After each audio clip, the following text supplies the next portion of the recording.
Salut à tous, moi c'est Anne, bienvenue sur ma chaîne Les Délices d'Anne. Pensez à vous abonner si vous souhaitez recevoir les nouveautés en pensant à activer la petite cloche des notifications. Cette semaine, je partage avec vous ma recette de caramel au beurre salé ou au beurre doux en fonction de vos préférences. C'est une recette très facile et très rapide à réaliser en un clin d'œil avec seulement 3 ingrédients. Voyons ensemble la recette.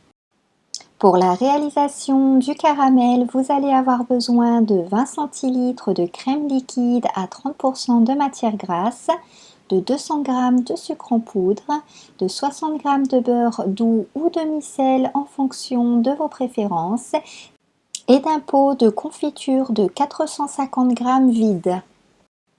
Portez à ébullition la crème liquide sur un feu très doux. Pendant ce temps, versez le sucre en poudre dans une casserole sur un feu doux, puis laissez-le cuire tranquillement quelques minutes jusqu'à ce que vous obteniez un caramel liquide et brun. Pour ma part, je ne le mélange pas avec une spatule pour éviter que des cristaux de sucre ne se forment, mais je remue la casserole de temps en temps afin que le caramel soit bien homogène.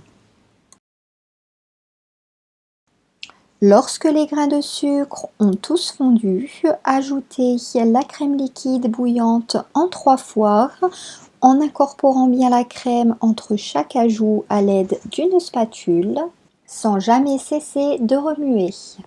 Veillez bien à ne pas vous brûler car beaucoup de vapeur s'échappe durant cette étape.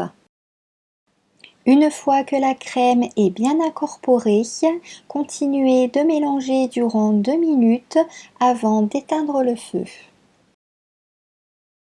Lorsque le feu est éteint, ajoutez le beurre doux ou demi-sel en fonction de ce que vous souhaitez obtenir. J'ai pour ma part ajouté du beurre demi-sel pour ainsi obtenir un caramel au beurre salé. Puis mélangez jusqu'à ce que le beurre soit bien fondu et bien incorporé au caramel. Si vous n'avez pas de beurre demi-sel et que vous souhaitez réaliser un caramel au beurre salé, il vous suffira d'ajouter une pincée de sel avec du beurre doux. Versez ensuite le caramel chaud dans un pot en verre. J'ai pour ma part utilisé un pot de confiture vide de 450 g, puis refermez-le avec son couvercle. Il ne vous reste plus qu'à le laisser refroidir à température ambiante. Et voilà, la recette du caramel est terminée. Vous obtiendrez un caramel bien crémeux et absolument délicieux.